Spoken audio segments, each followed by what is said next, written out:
Hello, everybody. My name is Dan Skip Allen, and this is the latest episode of 1999, the best film year ever, a series that I have started with my good buddy Vincent LaSpada. He likes to be called Venomous Vincent because he does a lot of wrestling shows. That's his wrestling name. And it's based on this book by a gentleman by the name of Brian Rafferty, who proposes that 1999 was the greatest film year ever. And the weird part about this is I was going to start this a couple years ago with a good buddy of mine named Jeremy Adams, and I didn't end up getting it on the ground floor, didn't really go forward. And then I just said to myself, I asked Vinny, I said, Vinny, what do you think about this idea? You're going to be seeing all these different movies that you don't know anything about, and we'll have guests and they'll be more familiar with the movies. And we'll just go through all these movies of 1999 and see if 1999 is really the best film year ever. And so that gentleman, Mr. Jeremy Adams, is here, and we have a movie for him to talk about. And Jeremy, welcome. I know you and I had talked about this a couple of years ago that we possibly would do this, and I couldn't get a regular co-host to do this with me until I convinced my friend Vinny, my good buddy Vinny here. How are you doing? And what's your thoughts about being part of this proposed the best film year ever, 1999? Well, I'm excited to be here.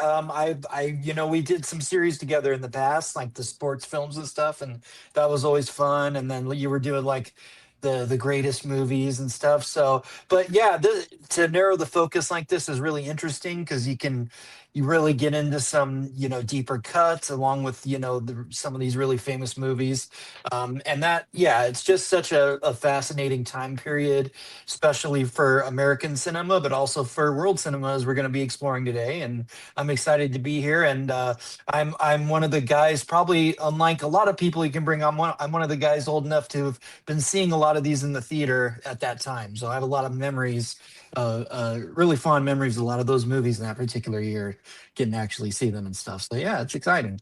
Yeah, same here. I saw all these movies that we're talking about in this book.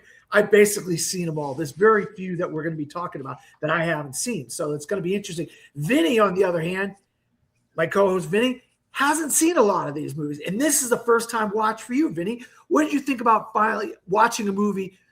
The movie we're talking about on this episode is Run, Lola, Run, starring Franco Potente and directed by Tom Tykwer. Vinny, what did you think about watching this movie for the first time? It's a foreign film. It's not your strength, but what were you thinking about this movie? Well, before we go any further, I just want to ask Jeremy a question real quick. And you probably don't, this is probably just off the cuff. And I just, what year do you think you really enjoyed besides 1999? What year stuck out to you that you enjoyed movies that came out?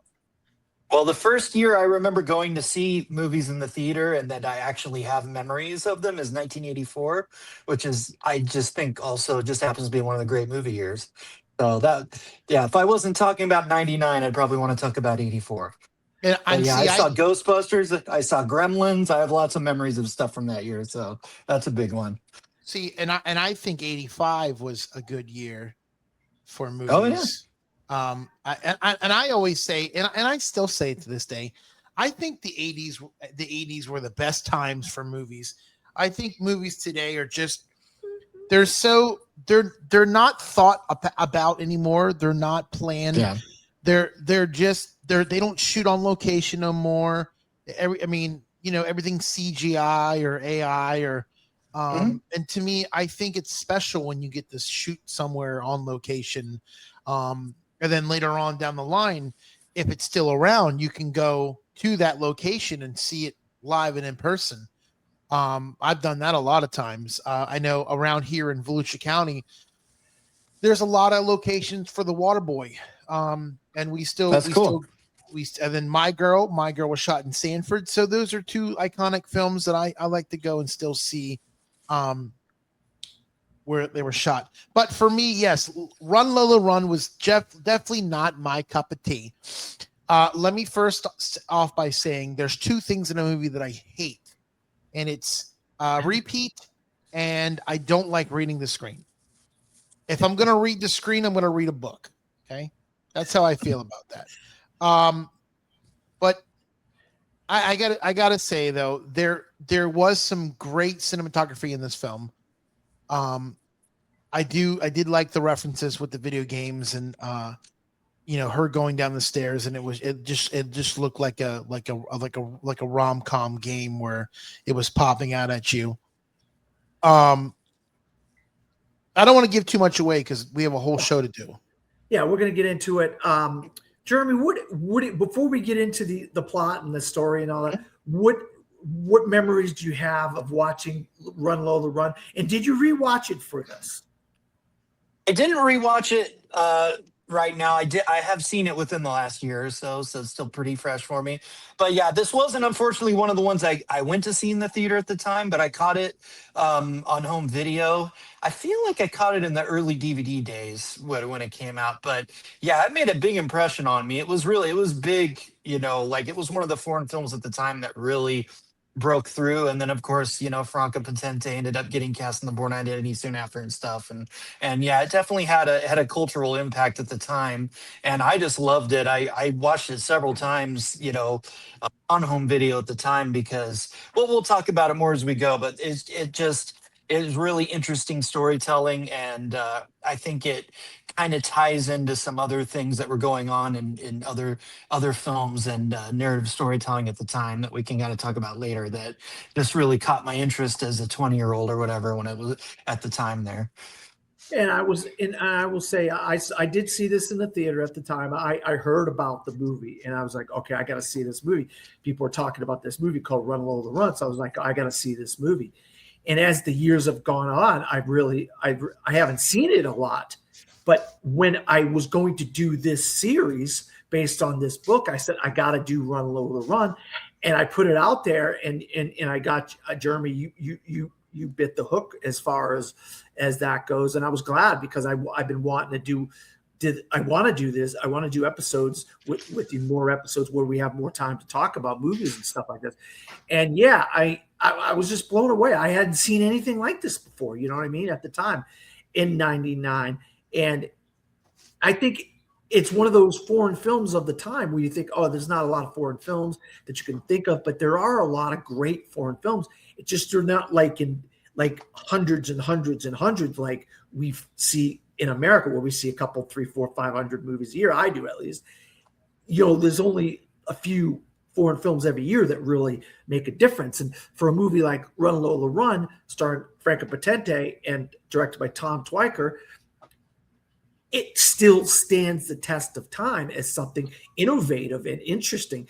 And when Sony Pictures Classic had the 30th anniversary Sony Pictures Classic box set, this was in there, and they upgraded it to 4K, which was a couple years ago. And so it just tells you how important this movie is, not only for 1999, but in general as foreign films and as films go.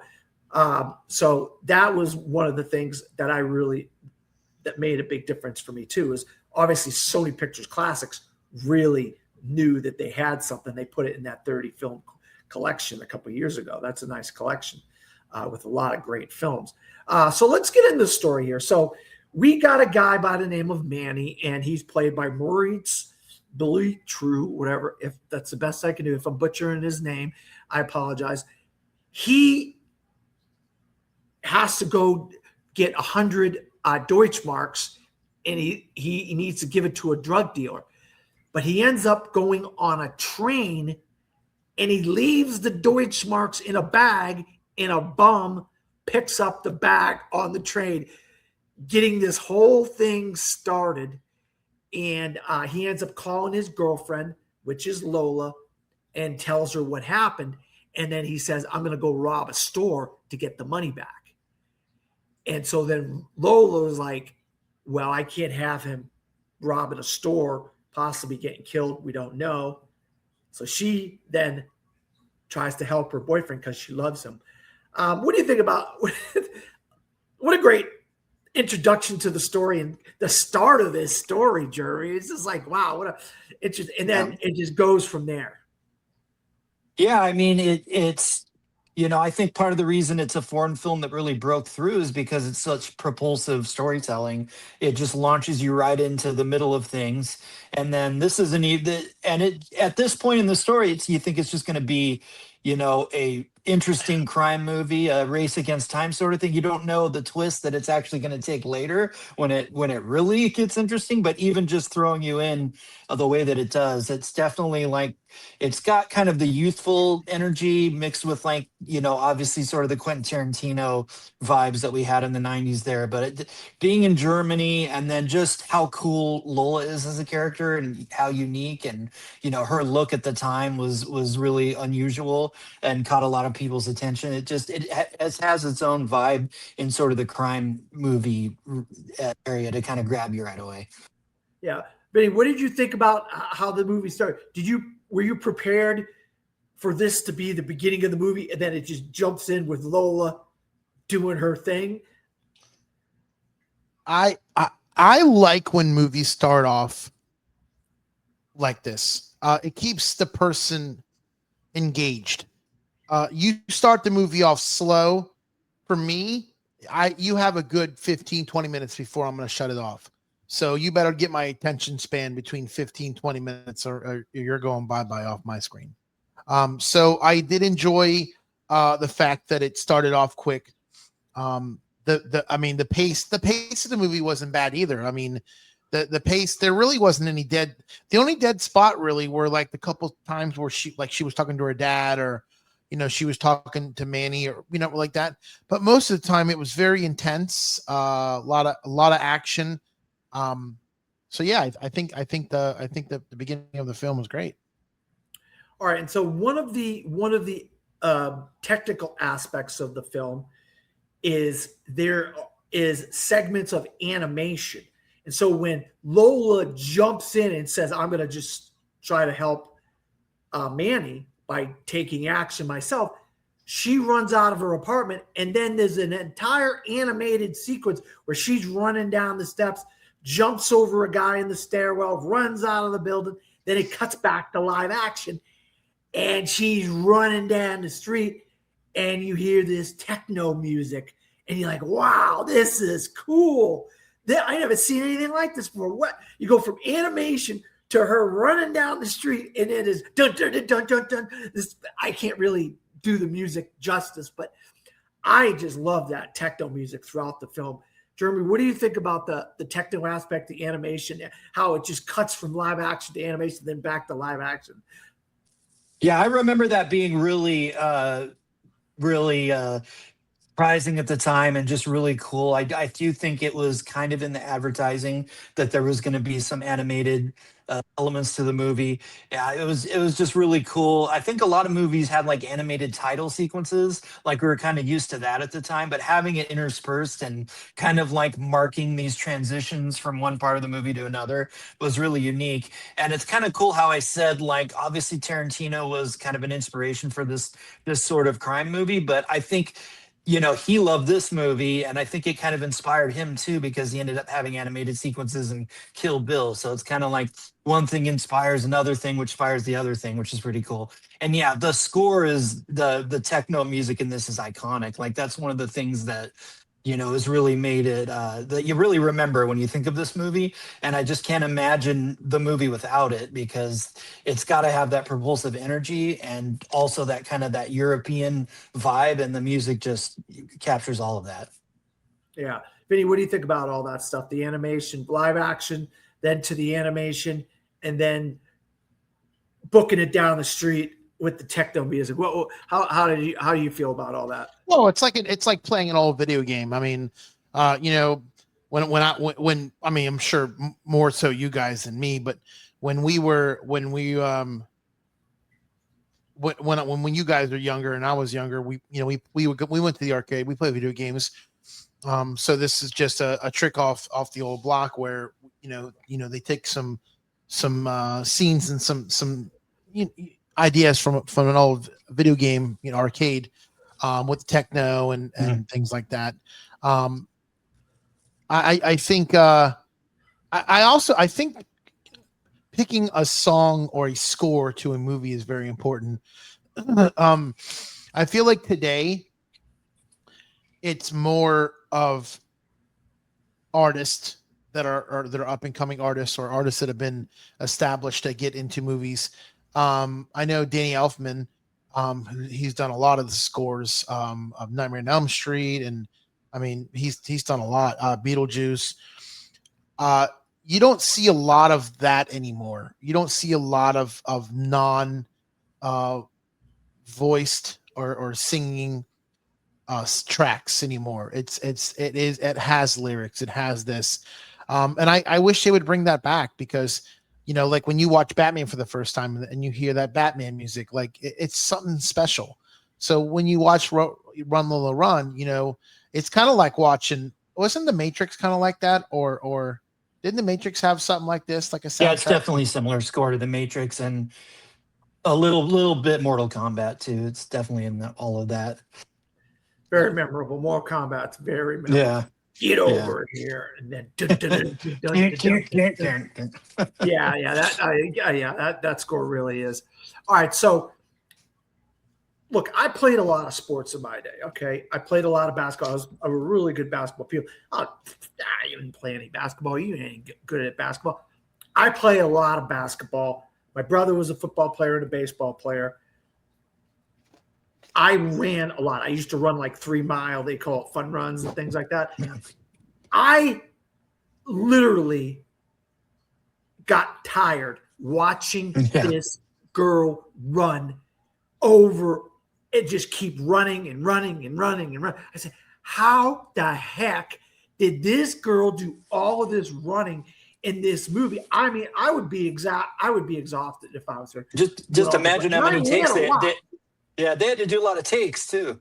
Yeah, crazy. That's like, I mean, that's going to be one of the most craziest things I've ever seen. I mean, what if like Stanley Kubrick directed this and it was like, how the heck did she run off? David Fincher, yeah. Wouldn't that be crazy? She'd be dead. Over and over. I mean, this girl had to be in ridiculous shape, Jeremy. I mean, I'm just rewatching it. I get tired watching her run, and I'm just watching her run. I remember reading an interview too that she said she was a smoker too, so that's like even more mind blowing. Wow! I don't know how she did all that, but I ran marathons and stuff for a while, but I have asthma, so I have to have a controlled pace. So yeah, like I get watching her in that movie is pretty crazy. Like I kind of feel it too. Yeah, to me that's one of the most mind blowing things about this movie. Obviously, it's in the. I don't believe she ran that long. Okay, all right. I don't believe that. I think that's. I'm just going to tell you this right now. You've already said she's a smoker. Number one, that would smokers don't run that long. Okay, I'm going to tell you that right now. Smokers have a very low attention span of running or walking or speed walking or any of that stuff. So they get tired easy. Is that what you're saying, Vinny? Yeah, I mean they're out of breath. They run out of air. Their lungs, their lungs aren't what somebody else's that's not a smoker is. All right, then explain that. Then explain how she's doing all that running and why does it look so real? Well, I'm just going to tell you that creative editing. No, I think it was done. I think there was a lot of takes where that section was filmed. Like they might have started the camera in the beginning of the street, and she ran up the street, or she runs the sidewalks. I just don't think it was a continuing shot of her running far. And even if she wasn't a smoker, even if you're skinny and in shape, you have to. I feel like you would have to build your lungs to that, because you don't jump into something cold turkey. You have to build up to it. So you're saying, okay, and I watch a lot of movies, and you watch a lot of movies, and Jeremy watches a lot of movies. Like, say, if you're going to be in a fighting movie, okay, say Matt Damon's going to be in a fighting movie. They say, Matt Damon, you need to train for 6 months before you come on set, and you need to do this, and this. You need to be able to lift this weight. So you're saying you don't think the director told her, hey, this is what, if you want this role, this is what it's going to take for you to get this role. You have to do this, and this. to prepare for this role, Vinny? No, I'm not going to say that. I'm going to say that there probably was some of that in there. I just think that the only movie that I know of off the top of my head that I've researched that is a constant shot is Birdman. We know from watching Birdman that they shot Birdman all in one shot. Yeah, well, there's 2 cuts in Birdman, but I'm not saying there's no cuts in this movie. That's part of one of the most impressive things about this movie is the editing. Jeremy mentioned it before. It's got incredible editing. There's no doubt about it. I don't deny the editing in this movie. It is phenomenal. It is seamless. There is a lot of editing in this movie, and that's one of the most impressive parts about it. I don't say this is one uncut edited movie. There's no way I would even fathomly think that, Benny. There's no way. She had to run fast and she had to do a lot of takes, and that would be, for me, that would be hard. But she was very young though, so Okay. I'm in my All right. 40s. No. I think you're right about that, Jeremy. If you say there was a lot of takes, you looked this up and there was a lot of takes, so she had to run a lot. So Yeah. you can't not be in good shape for that. Yeah. That's all I'm trying to say. That's basically what. Well, let me just put it this way. I mean, how many times have you guys watched the Nathan's hot dog contest every single year? These guys train for this. Like, Yes. a fat guy might like to eat food, but he's not shoving down 36 hot dogs, and eating them that fast. Like, there's a science behind it. There's water. So I mean, of course she probably trained for this, but I just don't think it was one long take. No, and I agree with you 100%. There's no way on earth this is just one long take. First of all, she's running different streets, different portions of each of this, and we'll get it. We'll just break the Band-Aid off. We'll rip the Band-Aid off right now. If you haven't seen this movie, we are going to talk spoilers about this movie. This is what this show is about. We're talking these movies in depth. So we are going to rip the Band-Aid off here at this point. And there are 3 segments of this movie, okay? Vinny mentioned it already. This movie was like a video game. Okay, in a video game, we've all played video games. I'm not very good at them. I don't play that many of them. You die, and you start at the beginning, and you start over, and you learn from the mistakes you made, and you go again. And then you might die again, and you learn from the mistakes you made, and you go again. Well, that's what the twist of this movie is. There is 3 segments in this movie because Lola makes a mistake in the first section, and then something happens. She dies, and the movie starts all over again with the second section. What I'm going to go to you first, Vinny, on this one before I go to Jeremy, because I know Jeremy will have a lot to say about this. But what did you think about this in the context of an hour and 20-minute movie, Vinny? Because this is a 80-minute movie. This movie moved so quickly, not only because he was running but it really was a fast-paced movie. But you still had 3 segments in this movie. What did you think about that as the twist of the movie and the segments and so forth? You mean the fact that it was done in different sequences, the same story, but in different aspects of each person? Where she learned from her mistakes and from each segment. I mean, It's like she respawns. How she responds. Well, yeah. So it's like, okay. So I know this is probably off topic, but I'm going to say it. Playing a video game today is way different than playing a video game back then, because when we went to the arcade, we had so many quarters and we only wanted them, and we only had so much time. If you didn't want to put more quarters in that machine to continue that level, to beat that level, you quit. With watching this movie, it's like levels. Like you said, she's learning from her mistakes. So it's starting all over again. So it's like a video game. You die, you come back. You die, you come back. If you don't choose to put those quarters in the machine, you that's it. You're done. And again, something like this is very hard for me to watch because, like, I know Groundhog Day is a classic, but for me, I can't stand when somebody keeps telling me the same freaking stuff over and over and over again. Like your mom just like nagging, like, make sure you get it done. Make sure you get it done. Make sure you get it done. It's like, I get it. I understand. I have somebody that I talk to all the time that does it all. And Skip, I know you know who this is. She's at me like a woodpecker, like pecking at me, like, come on, come on, come on. And so with the movie, it number one, it takes a lot out of me to read the dialogue. It really does, because I'm not a fast reader. So for me, I have to turbo speed what they're saying because I don't want to miss anything. So yeah, I like the concept of the movie. I think the concept was good.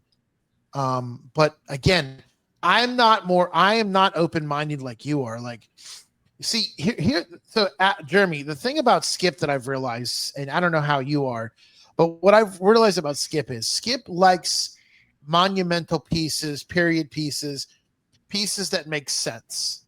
Okay. I am more of an entertainment guy. Like, if you can get me to sit in front of a TV for an hour and a half, 2 hours on a movie or a script or something that's not real or stupid comedy or whatever, I'm going to do it. But when Skip sometimes brings you these screenings and he's like, you're not gonna like this one. This is about World War II. Set back with planes and trains. It's gonna be, and I'm like, oh, great, cool, whoop-de-doo. And he'll come home, or he'll come to my house and be like, oh, you wouldn't have liked that one, Vince. I tell you that, you wouldn't like that one. This is the movie. This is the movie that you would say when you come over to my house. This is the one you won't like, and I would be like, Skip, you're right. I wouldn't like this. All right, Jerry. What do you think about the twist, the idea of getting redos, if you will, similar to a video game? And I have one example of this. Vinny said Groundhog Day. I only have one example of something like this before I've ever seen in my entire life, and that's Live, Die, Repeat, Edge of Tomorrow, whatever you want to call it. The only movie I've ever seen that is even close to this. So this movie really stands out to me as a monumental type of movie that really made an impact on me when I saw it. I mean, it's not exactly the same, but a little similar. I would throw Scott Pilgrim versus the World in there because that has the video game mechanics a little bit. But yeah, it's we live in an era now where video games have become even bigger in our culture. Like, games make more money than movies do, the big ones, and it's just a part of our culture. And video game kind of logic is in TV and in movies now. But when this movie came out, it was really like mind-blowing to see her die and then basically come back and respawn, and then we're going to try the same series of events again. Like, things like that have been done in movies before, like Pulp Fiction, with the non-linear, we're going to have a sequence and then we're going to jump around in time and have a sequence that takes place at a different point. Like, we did that before, but the specific video game respawn thing was just so mind-blowing at the time. And I remember thinking, wow, that's so cool that they're doing this in a movie. And I think it's, obviously it was going to happen anyway, that video games and films were going to kind of blend together in some of their storytelling. But I do think this is an important piece of the history and kind of that, how you eventually get to Edge of Tomorrow and films like that. Yeah, because obviously, that had to be an influence on this, right? Oh, yeah. Don't you think? And the fact that we haven't gotten a sequel to Live, Die, Repeat, Edge of Tomorrow is even more like mind-blowing, because that movie was so well thought of at the time. It just had one of the worst marketing campaigns I've ever seen in my entire life. We all know what's been said about the marketing campaign. We won't go into the marketing campaign too much here, but it really was one of the worst marketing campaigns for a movie that was as successful as Live, Die, Repeat, / Edge of Tomorrow, don't you think? Yeah, I know they want to do a sequel. I know they've been developing one, but all we Yeah, can do is hope. We got to have Top Gun 3 first, and then maybe, you never know. but Tom's getting old. But yeah, I think, comparing specifically this movie to that movie is so cool. And, obviously this kind of like, it walks so that movie could run. I didn't even mean Yeah, to no make pun that pun, intended. because obviously this is only 3 respawns and that's like 50 or something. So, yeah, but yeah, it's kind of cool to see, a movie like this will lead, later you'll see the tendrils to something like that is really cool. Yeah, oh yeah, absolutely.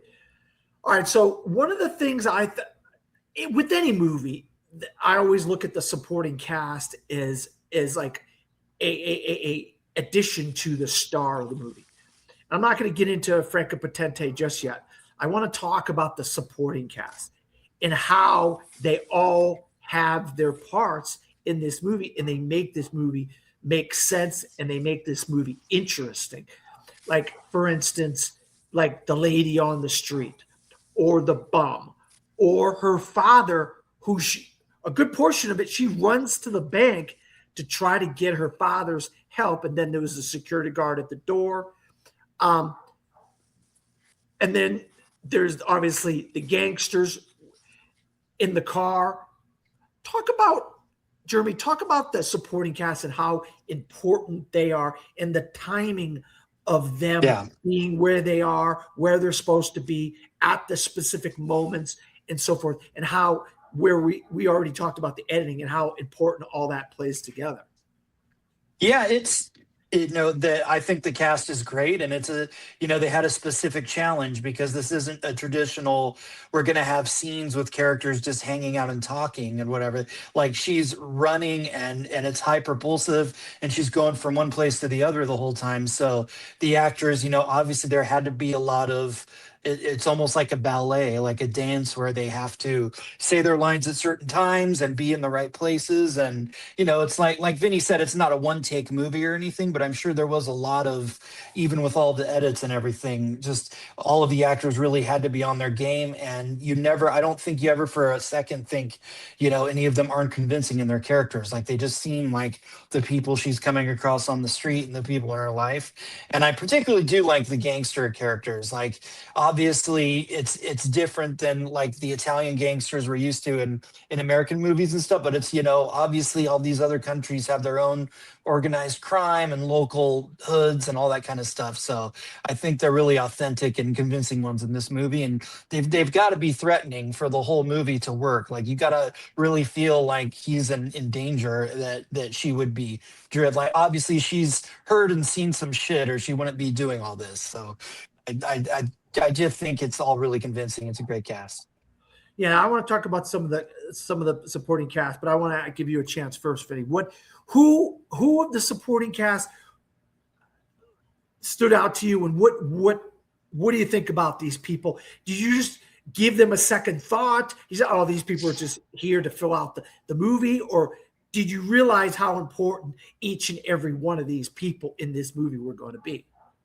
Well, I know at one point I asked you, who are these people and why are they doing flashbacks of these people's lives? And I think I put, so real quick, the girl, the old lady that she runs over first, and she's like, bitch.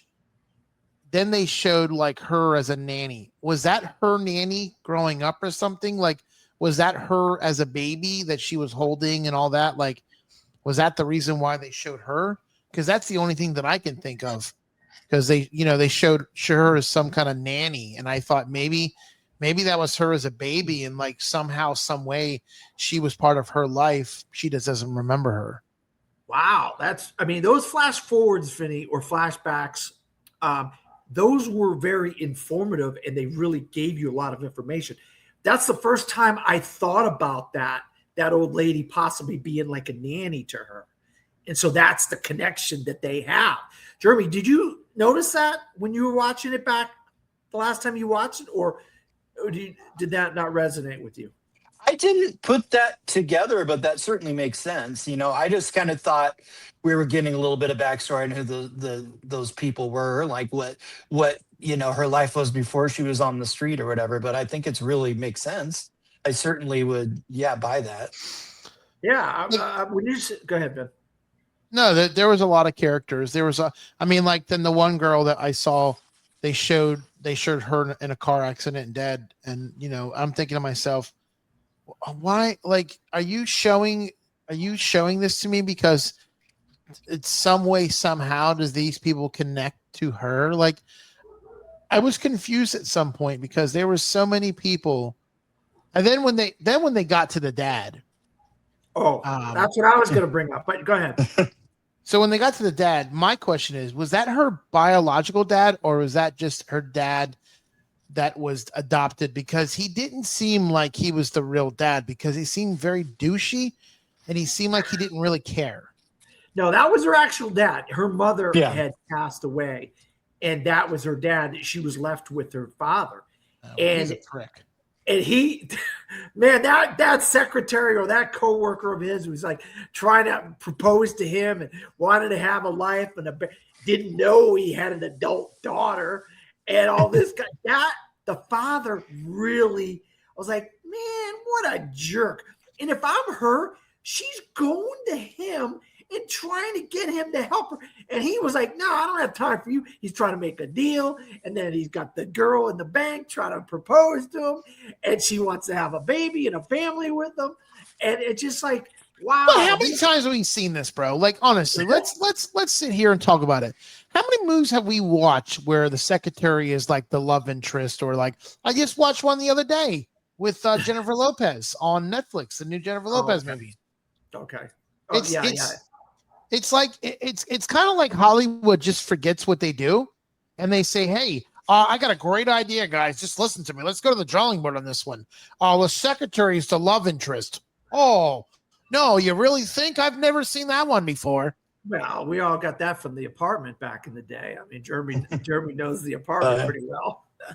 Yeah. Because that's of course now I think of Mad Men when I think of the secretaries. Oh, God, I love The Apartment. Yeah.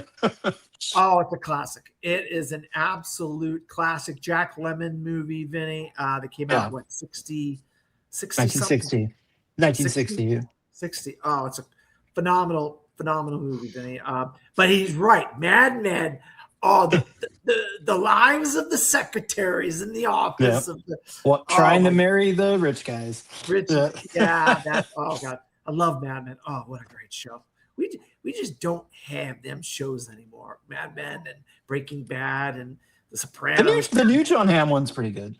I know. I do like Your Friends and Neighbors. Yeah. So the father was the one character and then the security guard, and he liked her and all this. Like, dude, you're twice her age. Come on now, security guard guy. And it's like, but I want to talk about Manny, for instance. Okay. I haven't been in a lot of relationships in my lifetime. Jeremy, you're obviously married. You've been in a long relationship with your wife. And Vinny, you've been in a lot of different types of relationships over the years. I just struggle. I struggle with this movie with one aspect of the movie, and that is she loves this guy enough to go and do all of this stuff to make sure he gets his 100 Deutschmarks to pay the gangsters so they don't kill him. And it's like, what is with, I mean, look, you guys have different perspectives on love and relationships than me, okay? I'm a little bit jaded about this sort of stuff. I mean, I wouldn't, if I'm a girl and this guy left 100 Deutschmarks on a train, he could get killed by a gangster, I'm like, see ya, buddy. Wouldn't want to be you. That's me. I just be like, nah, this is over with. I don't want anything. Get that. Leave me the heck alone. I got my own life to live. Vinny, would you, if you're a woman, would you do this for a guy? Put yourself in Franco Potente, Lola's shoes here. Are you going to do this, go through all of this for a guy, a love interest like Manny, who seems a little shifty, if you ask me? I would say I would do this if I was committed in a relationship for a long time. I don't think a year.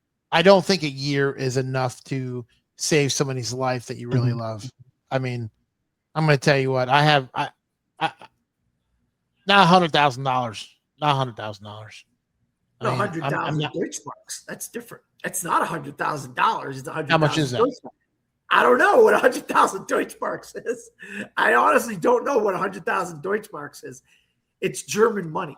So it could be much less or it could be much more. We don't know what it is. It's just 100,000 Deutschmarks. It's a Listen, let different me kind of just put money. it to you this way, okay? We all have pets that we've loved over the years. We have pets now, okay? At a certain point in your life, if that pet is sick, okay, you can do it one or two ways. You could um keep it alive and let it suffer, or you can end its miserable life and kill it. So for me, I look at this as um how did this person help me in life? Did this person care about me? Was this person there for me when I needed them?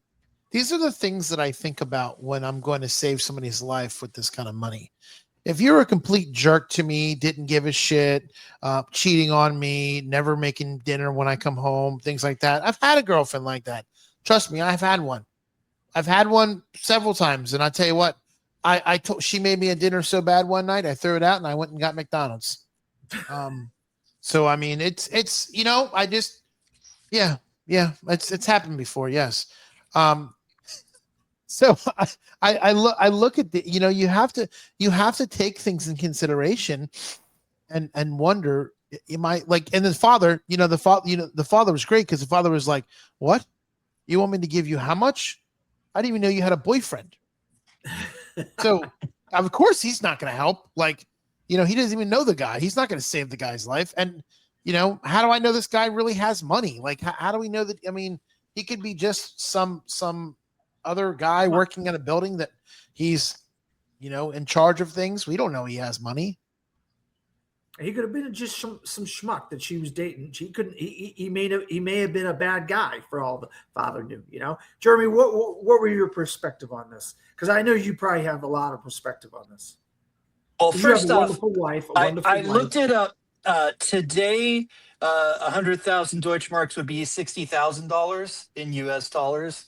So I Wow. don't know what the inflation rates back in '99 were, but today, so it's definitely less, but still, I mean, I can imagine trying to come up with 60,000 on the spot. I mean, that's not easy. So No, that's no, no. um I always kind of looked at it different. Like I always looked at like I think I mean, obviously it's a propulsive movie, so it doesn't have a lot of time to like lay it all out for us. But I always thought, these were not like healthy characters. These are kind of like, people that live kind of edgy lives. They kind of like, they're like Tarantino characters, like the characters in Pulp Fiction.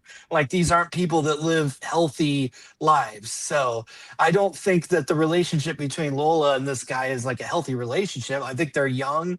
I think they live, kind of dangerous sort of lives. And so it's kind of, there's a toxicity there. So I feel like, yeah, when you're in that kind of relationship, you do things that aren't, rational for the other person. You make choices that are, to just like an outside person are kind of questionable, and so that's kind of how I look at the movie. Plus, they're young, and you do get a little bit insight. Like her relationship with her dad is obviously like Vinny was saying, and he doesn't even really seem like her dad. He just seems like a guy to her. So she doesn't really have that connection that a young woman, would need to be healthy and to have the right kind of relationship. So when this kind of crazy thing happens, she's not acting in the way that, a healthy person would act. She's acting like somebody in this kind of a crazy environment. So that's just kind of the way I look at it. And yeah, it's made. I definitely see connections with the behavior of these characters and the Tarantino movies, like Pulp Fiction and stuff. I feel like that's the kind of thing. But yeah, there's nothing in their relationship or in the movie that I would connect to my marriage or anything. Like I don't see anything. I don't see anything that I recognize there. Now, this is a very fascinating because I mean, look, we watch a lot of movies, all of us, but we also live real lives. We know a lot of people. We have relatives. We have cousins and nephews and sisters and brothers and uncles and so forth, and we see toxic relationships. Yeah. And right from the beginning, this comes across as a toxic relationship. Definitely. We just say to yourself, why are you doing all this for this guy? Yeah. But then there's something later before we finish. I'm gonna bring that up. I think there's one thing about this movie that's a little bit far-fetched. But I mean, all of it's just a little bit out there and different and wild. There's no doubt about that. It's not realism. No, the animation tells you that right away. Yeah. But she goes to a casino, okay? And she plays roulette in the third segment of the movie. Yeah. And, okay, Vinny, you've been to Las Vegas. How many times have you been to Las Vegas, Vinny? One. Only one time? Okay. Do you play any roulette? I've been there like 20 times. I'm from California. 20. Yeah, you're okay. All right, we'll get to Vinny, did you ever play any roulette? I watched my brother play roulette. Okay. How easy was it to win at roulette? Not easy at all. Okay, No. Jeremy, you've been to Las Vegas 20 times. How many times have you played roulette? Played it once and I lost. All right, so I'm never going to do this again. all right, so we get the gist of what roulette. This girl puts it on 20. Is it 20 or 22? What'd she put it on? 20 or 22? Forget. Huh? I don't know. I think it was 22. Yeah. No. And there's a key to that. I don't want to say what it is just yet. We're going to get to that in a second. And she wins. And then she puts it on 22 again. And she wins. And she puts it on 22 again. And she wins the third time. But the whole time she's putting it on 22 and she's playing roulette, they're cutting to Manny and all the other crazy stuff that's going on. The bicycle guy, the bum, he ends up getting a bicycle. He's got the money. The gangsters get hit. I mean, there's all this crazy stuff that's going on in the third act because these things progress. The story progresses. It changes as the three segments go along. But I'm thinking to myself, what world is this girl going to go into a random casino and win 3 consecutive times at roulette? And she puts it on a number 22. That's a very important number in the annals of film lore. My favorite movie of all time is Casablanca. Rick, who owns Cafe American in Casablanca, Rick, played by Humphrey Bogart, owns a bar / casino / nightclub, whatever you want to call it. And there's a back room and they have roulette in the back room. And then there's a young couple that they're struggling. They really need to get letters of transit to get to wherever they're going, And he tells them, put it on 22. And they come out and they end up winning at roulette in Casablanca. So obviously to me, I think Tom Twyker is a fan of Casablanca because he makes 22 the number in and 3 times. I believe they put it on 22 3 times, that couple in Casablanca. She puts it on 22 3 times, I believe. And Lola Run gets enough money to where she can get the money to go help Manny in the third act of this movie. I think that is one of the most incredible coincidences. I don't know if it's a coincidence. What do you think, Joe? You think that's a coincidence? I mean, I would think it probably was a reference. I mean, if I'd have to watch the scene in Casablanca again, but I think it's very likely that he was referencing it. And yeah, it definitely feels like it kind of feels like the filmmaker is taking over, like it's like breaking the fourth wall almost. Like you almost feel like the filmmaker is inserting himself into the movie, and something, incredible is happening that wouldn't happen. And the fact that you're saying it could be referencing another film kind of brings out the idea of a filmmaker, and being referential and everything. So yeah, it's not like one of those movies where like all of a sudden it goes out of the reality of the movie completely. Like there's some Bergman movies that did that, where he actually like pulls back. You actually see Bergman behind the camera and stuff in the movie. So he's telling you, oh, this isn't real anymore. Like I'm showing you the artifice. I feel like that's kind of what's going on in the later on in Run Lola Run. Like he's kind of showing you. Yeah, I mean, we've already known that because of the video game sort of structure of the film, that it's playing with us. It's like playing with structure and storytelling itself. But I feel like that at the end is even more kind of hitting that point. But yeah, I wouldn't be surprised if it was a reference. What do you think about that? Did you put that together, Vinny, or is that something, me saying that, did that like kind of, is that like a mind blowing idea in your ideas, in your mind? Repeat the question.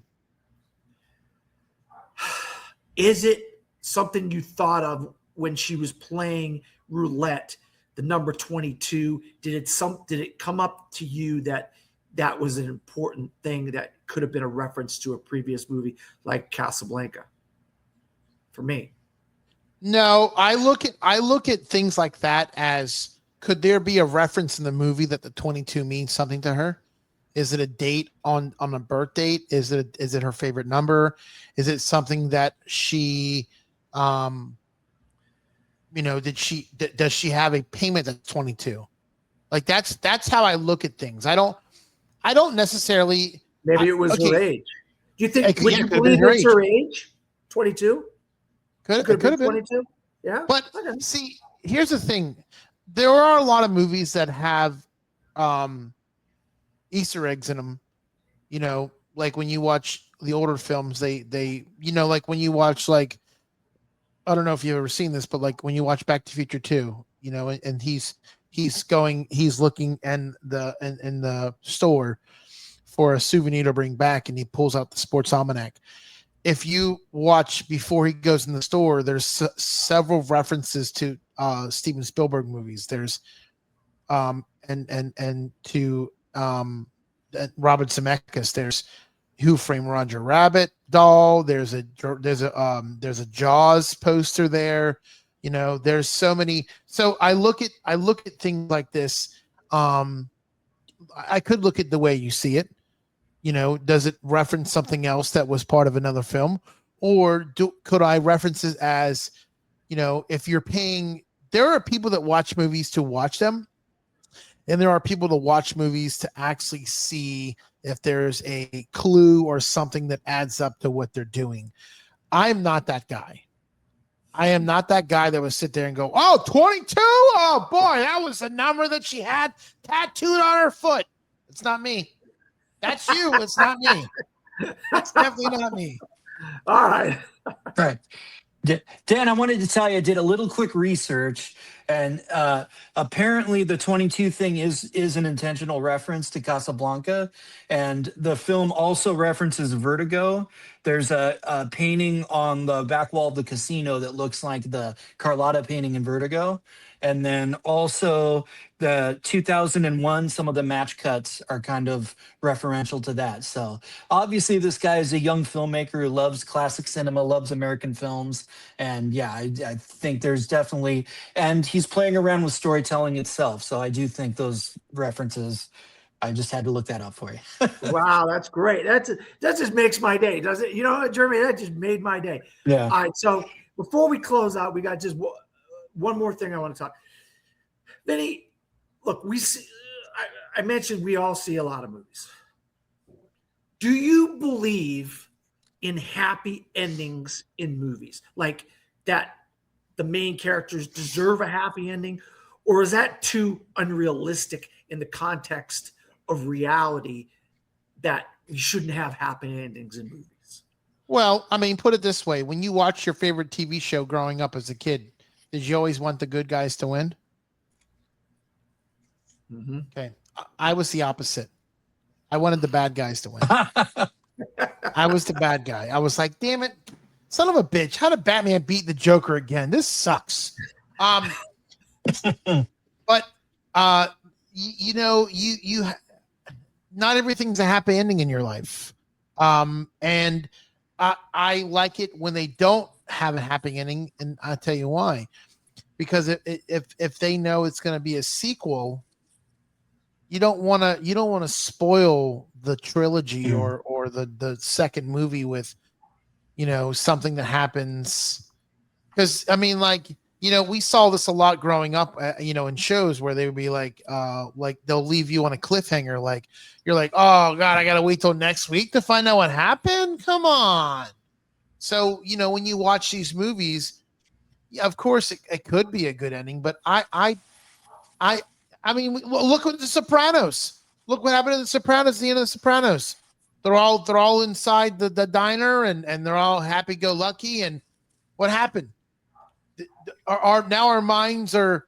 Did they die? Did the place blow up? Like, you know, we at the time we didn't know. We were like, "Are you kidding me? This is how you're going to end the whole series? That's how it is." I know. Yeah, it sucks. I'm not surprised you didn't like it, Dan. Well, I mean, you had how many seasons was it? 19? What, Sopranos? Six. 5 or 6?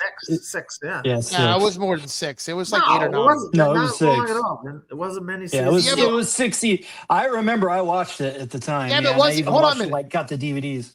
Yeah, but wasn't a season broken up into 2? Yeah, Wasn't season it- 6 was broken into 2 chunks. Yeah. Yeah.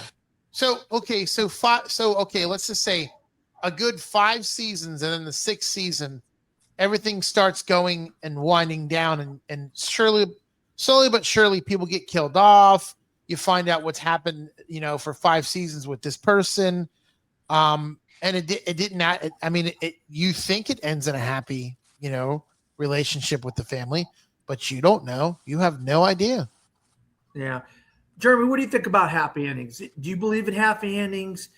Do you like happy endings in your movies? Like, do I believe in happy endings in real life, or like in terms? This movie proposes that there's a happy ending to this movie. Well, in life.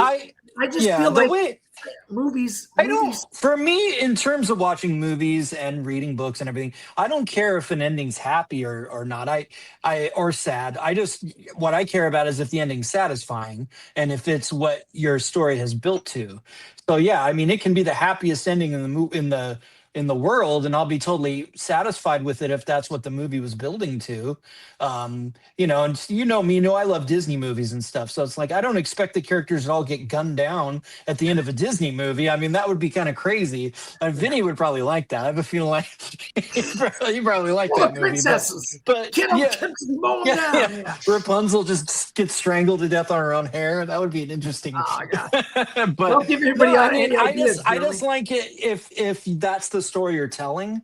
You know, if you're telling one story and then all of a sudden you flip it right at the end and it doesn't fit, like it's hard not to feel cheated a little bit. I think that's probably why I didn't like the Sopranos ending, because I mean, we'd had some like surreal stuff in the Sopranos, like there were some dream sequences and stuff like that, but I don't know there was anything that specifically set you up for that kind of ending at the end. Like I don't know that was the show you were watching. I mean, I like it just because it was interesting and there's a lot, you know, that was going on in that last scene that you kind of pick over, like, you know, who were those guys walking in and all that. I like it, but yeah, I just like an ending to be satisfying. And I feel like I have 2 thoughts about the ending of Run Lola Run. Like, yeah, I think that's like, why would we be resetting time and respawning and doing all this stuff if she wasn't going to succeed in some level at the end? That's obviously what the movie's building to. And that's like when you first see her get killed, you know, the first time, and it's shocking. And then she respawns, like, yeah, we have an anticipation now that she's going to keep doing this until she gets it right. And so I feel like the ending's very satisfying on that level. Also, I don't agree that it's a happy ending. Like, I don't think that these two walk off into the sunshine and live happy lives. Like we've said, they're a toxic couple. They live in this crazy sort of lifestyle. They're young. Lola's got issues, her dad and everything. I don't feel like everything's just like solved at the end of the movie. But yeah, they've got through the crisis, which is satisfying, and that's the story that you're telling. But I guess I maybe have a little more of a cynical view in a lot of movies. Like, yeah, the couple get together at the end of the rom-com. I don't necessarily believe they're going to be together forever. Just because Okay. I mean, I don't know that Tom Hanks and Meg Ryan are necessarily going to be married forever and you've got mail. Like, yeah, it was satisfying that they got together in the movie, but you never know what's going to happen after that. So, Oh, okay. Yeah. I mean, I'll be honest. I like a happy ending. I do like a happy ending. yeah. And I really thought, once again, referencing Castlemaker, something tells me, Lou, we're going to be close friends or something like that. They walk off into the sunset, walking away from the camera. She's got the money. I just think it's That's ending. that's such a perfect ending because it isn't really happy, but there are aspects of it that are and aspects of it that are tragic, but it's satisfying because that's such a complex story that, would need a complex ending like that. Yeah, yeah. Well, Jeremy, I just want to say thank you very much for coming on. I knew you were going to have a lot to say about Run Lola Run. I knew that was one of the ones. Go ahead. Yeah. Well, you asked me to do this movie, but yeah, I also gave you a list of specific films that mean a lot to me from '99. Some that I saw at the time, some that I've come to later. So yeah, once you get me on one of like my pet movies, I'll probably have even a lot more to say. But yeah, it was really cool revisiting this one. Yeah, it's not a movie I thought about in a while, really, and it's always cool to find those awesome little gems from a certain time in your life that you can kind of go back to. So it was fun. Yeah, absolutely. And Vinny, this is the first time watch for you. What did you take away from Run Lola Run before we get going here? I would say it's a different kind of movie that I've not. It made me think more. It definitely. I definitely had some parts in there where I was kind of mad. I think the one part what really set me off was, and maybe you guys can clear something up for me. Why was it when he was on the train with the money, he left the train, which I don't know how the hell you leave a bag of money sitting, like if it took you that all that time to get that money to do all that, and then you completely leave it on the train. Was the bum and the two guys that were holding him back working together? No, the bum was just a random guy that was on the train, Yeah. and there was drug dealers that he owed the money to. He did, and then So who were the two guys? Who were the two guys holding them back? They not get it back on the train to get the money back. Were they guards? Were they like but guards exactly. Yeah, they were guards for they were guards of the platform guards, security for the platform. Okay, probably, but right? yes, but my question to you is, why were they holding him not to get back on the train? What did he do to not get back on the train? Because it's probably dangerous to try to get back on a train that's already moving and going. It wasn't moving. The doors were open. Yeah. You guys, I don't think he had realized. Yeah, I'm not sure. I'd have to watch the scene again, honestly. Yeah. Wow, you guys didn't see that, huh? Like, boy, that was the one thing that set me off with the whole movie right off the. Well, it has to. He has to leave the bag on the train, and the bum has to pick up the bag. That's it. It's what gets the whole story going. So yes, he can't. You don't have a movie if he doesn't leave the bag on the train. And he's an idiot. I mean, he's a dumbass. But what's the? But what is the clue? What were those men? Did those men work for? Okay, did you catch the part where he was like, the bad guy that had him do all this was expecting him to fail. They didn't expect him to get the money. You don't know about that. I mean, but they were hinting it, like with the conversation with Lola on the phone. He said they didn't expect me to pull this off. Oh, yeah. Maybe So then. so my question to you would be, so they didn't expect him to pull this off. Was there other guys working for him that made them hold back to prove the point? And then did you catch the part where Lola was running and the guy that was going to kill the boyfriend ran into the other dude in his car? Yes. Which that caused the chain reaction of him saying, well, he's on time all the time. Not now is not, because he just got in a car accident. Yeah. Oh, yeah. That's a key element to the second segment of the movie. You have to have that because you can't have Manny die. He's trying to get the money, and she's trying to help him get the money because she ends up dying because she has to die so they can restart over, and she gets shot. I believe, right? She gets shot in the second segment, right? Or is it the first segment? So from what I'm reading here, the reason that he jumped off the train is because he saw the ticket inspectors and he didn't have a ticket.